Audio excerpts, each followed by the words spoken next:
chocolate. Oh, great, honey. Just pour it in my boots, will you?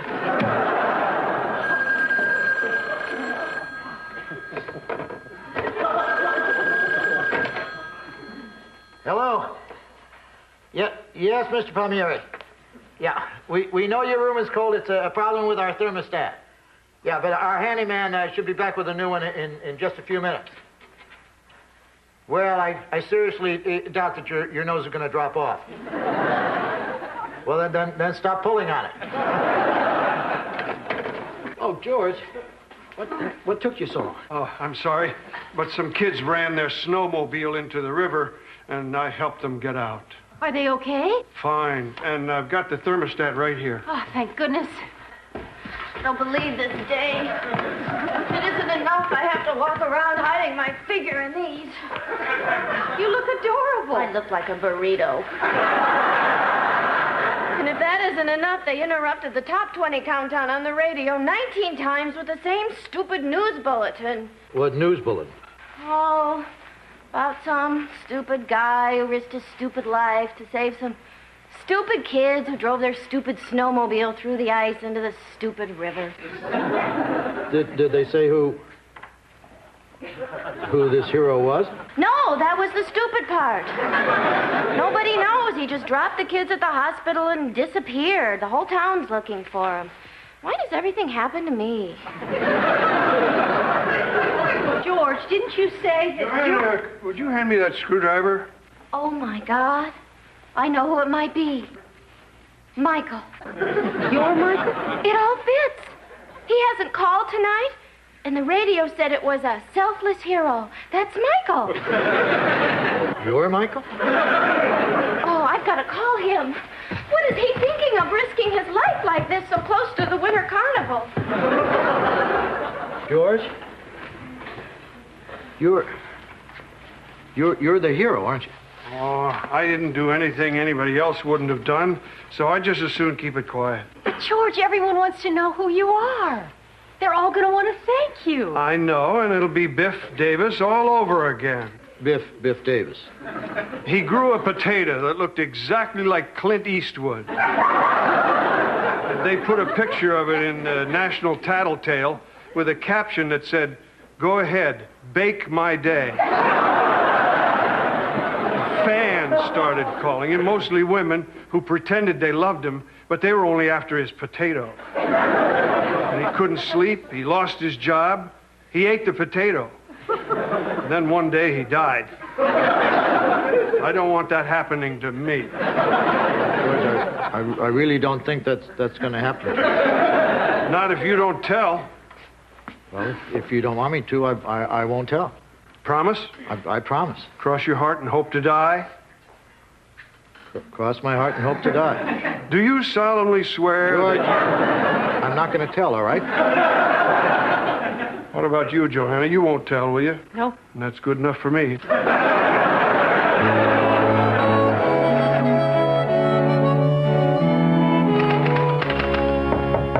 Come in.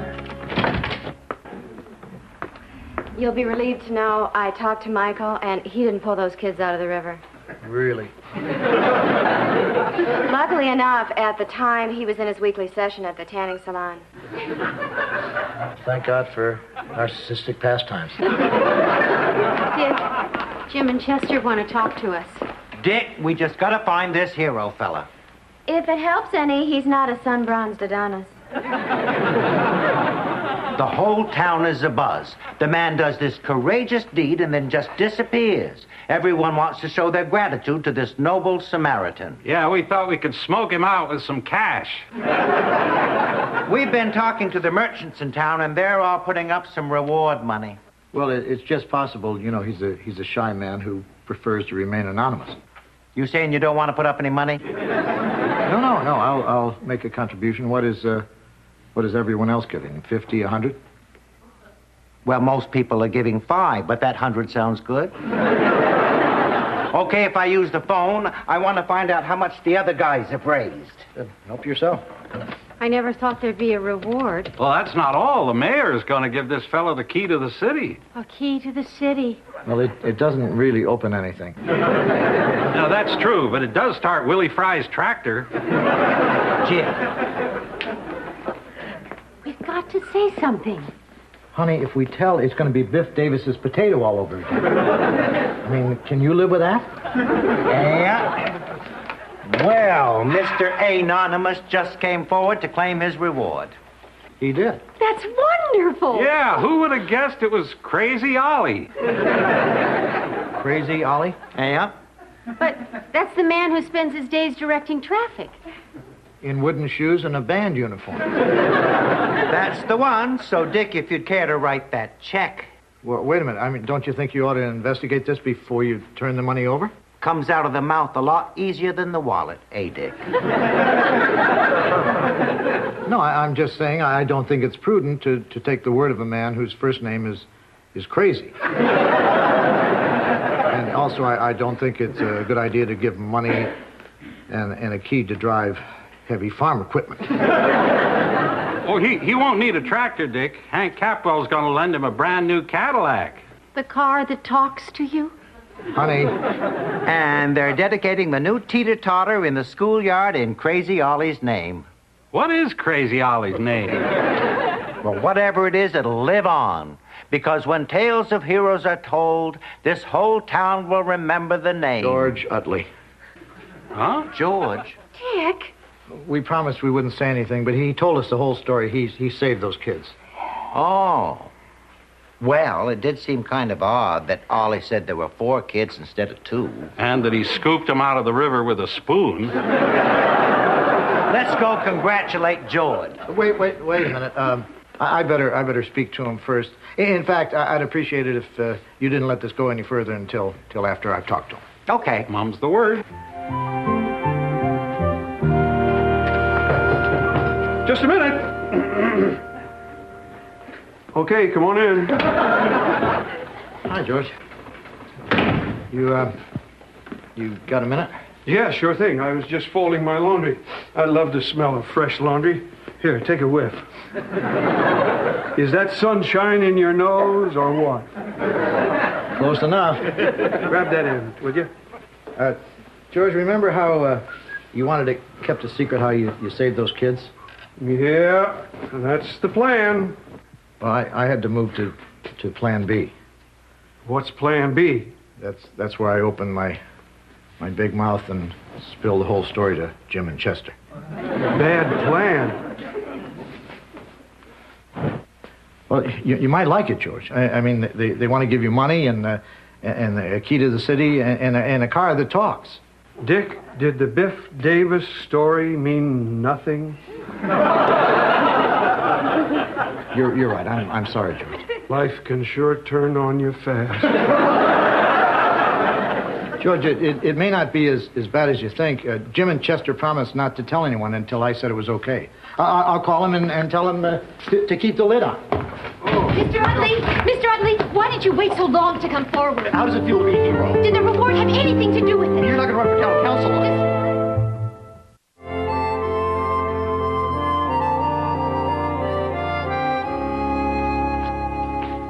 Honey, did you find George? No. I think he's avoiding me, and who can blame him? Well, don't be so hard on yourself. You thought you were doing the right thing at the time. Well, I guess you're right. Besides, if I hadn't told Jim and Chester, you would have. I would not. I gave George my word. What? You were the one who was dying to spill the beans. But, and this is the point, I didn't. Face it, Dick, you just can't hold your beans. Dick, Joanna, a reporter just asked me if he could look through our garbage. I told him no. Was that all right? Fine. Oh, good. See, my first impulse was to say, oh, yuck, get out of here, you disgusting piece of filth. But then I remembered it's not really my decision. Well, I think you pretty well captured our thoughts on the subject. Hi, all. Oh, Michael. Oh.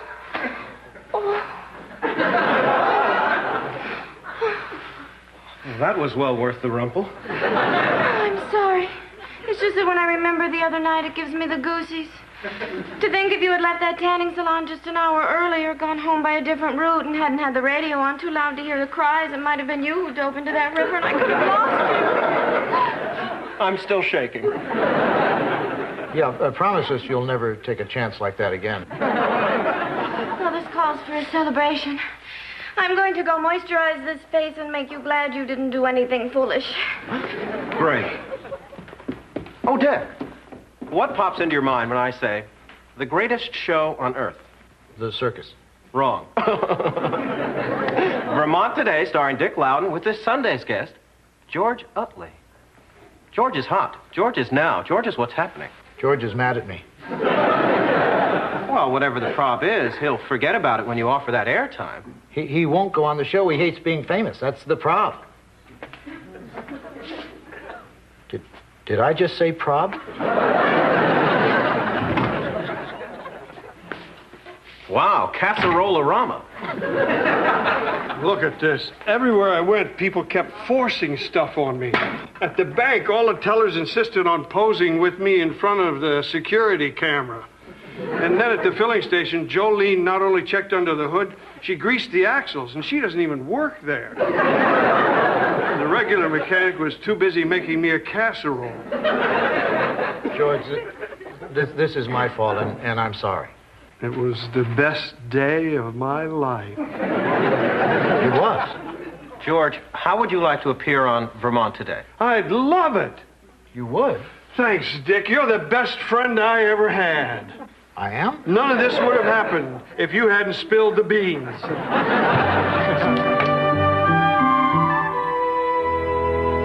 Dick. Guess who's in the headlines again? 11-year-old girl has science project accepted by NASA. Well, not this headline. That headline. Local hero at groundbreaking ceremony for ice cream parlor. That's nice, George. Did you see my quote? Quipped Utley. Maybe I should do one shovelful for each flavor. That's pretty good. The crowd laughed appreciatively. I'll try to be that funny when I do your show, Dick. Oh, by the way, is there anything I should know before we do it? Well, it's pretty straightforward. I'll simply introduce you, and then you tell what happened in your own words. Well, I was driving by the river, I saw the kids, and I saved them. And then maybe I'll try to draw you out a little bit. Hi, guys. George, I need to talk to Dick for a moment about Vermont Today. Oh, good. George, don't I hear some kids going through the ice somewhere? Oh, you want me to leave, right? If it's okay. Well, I do have a lot of thank you for the casserole notes to write. They don't make a card for that, you know. Dick, have you heard about this Kelly Hepplewhite kid, the one who's got a science project going up on the space shuttle? Yeah, she's in the paper today. Paper today, your show Sunday. Here's the poop on the tyke. Michael, wait. This Sunday? Problem, Dick? This Sunday is George's show. Kelly can do our show next week. Dick, if it were up to me, hey, perfect solution. But she's off to the Space Center Monday, then on to the coast and Merv. As for George, he's pretty much here whenever we need him. Either George goes on the show, or I don't. Well, this smacks of ultimatum. Yeah. Well, okay, Dick, it's your show. That's why we call it Vermont Today.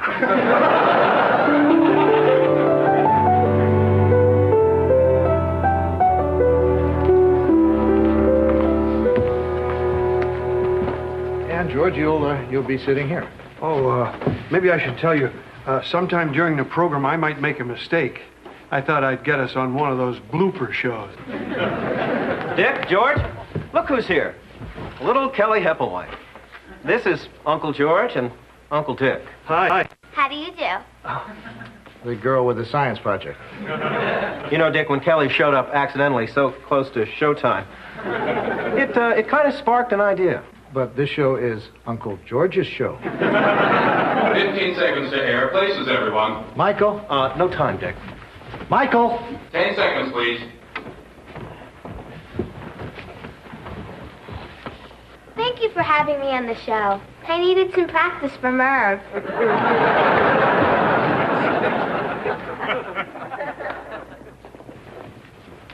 And now, it's Vermont Today, starring Dick Loudon, with today's special guest, science whiz little Kelly Hepplewhite. Hi, I'm Dick Loudon. Our really special guest is a renowned local hero you've been hearing so much about, the man who risked his life to save 2 children from an icy river, George Utley. We're also joined by Kelly Hepplewhite, who has some science project that NASA's apparently interested in. Interested? They chose me out of 4,000 kids. Well, it all sounds a little too complicated for us on this show. Oh, it's not that complicated, Mr. Loudon. I just wanted to see if seeds would know which way to sprout in a weightless environment. So what I did was, I took the plants, and if it turns out like we hope, maybe someday there'll be gardens orbiting the Earth. I think that'd be neat.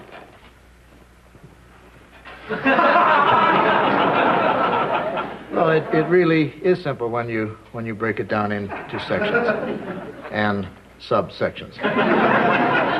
We'll be taking phone calls in a few minutes so you can hear the sound of another voice. But first, I know everyone would like to hear from George Utley about his heroic attempts to...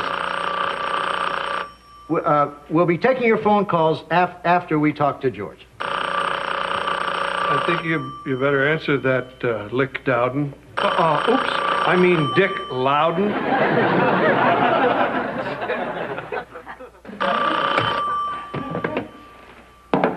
This is Dick Loudon, Vermont Today. Hello, Kelly? Yes? Don't all seeds sprout towards the sun? Well, everything changes when it's weightless, like in space. You know, see when it's interesting. Weightlessness is not unlike a feeling a person gets when they're submerged in icy water. Isn't that true, George? Gee, Dick, I was in and out so fast I really wouldn't know. Well, let's get on to our next call. Vermont Today. Yeah, I have a question about photosynthesis. Oh, okay. Who would like to handle that? Me. I'll take it. I had a feeling you would. Well, it all has to do with chlorophyll. You see, when the sun's rays hit the plant... We're back. During the commercial, Kelly confided in me her throat's getting a little sore, so why don't we give her a rest? I didn't say that my throat was sore. All I said was that it's for your own good, honey. So in the few minutes we have left, let's hear from all those people who have questions for George Utley. There's nothing wrong with my voice. Vermont Today. I have a question for Kelly. Well, maybe you weren't listening. We're only taking questions for George Utley. Do you have a question for him? No. Okay, I'm sure there's a lot of you out there who do have a question for George, so you're on the air. Kelly? Look, I'm not going to say it again. We're only taking calls for George Utley. Calm down, Dick. No, I've had it with these people. Call George Utley or don't call.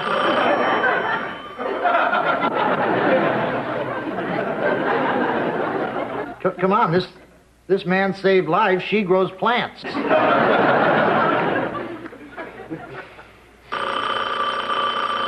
This better be for George Utley.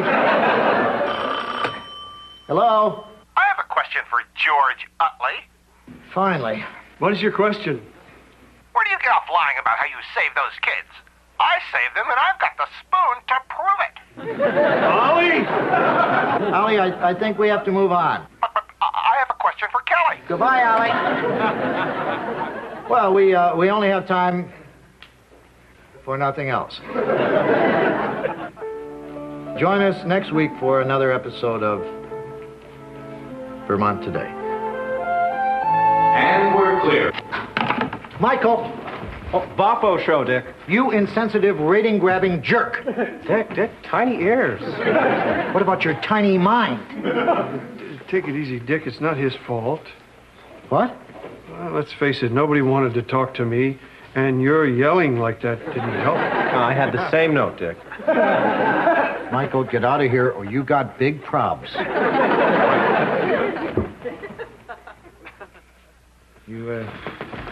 You all right, George? Yeah. Now, George, you know you'll always be a hero. Thanks. Well, you wanna grab a pizza? Dick, I'm a grown man. Are you just saying that to cheer me up? Yeah. Well, then, make it ice cream.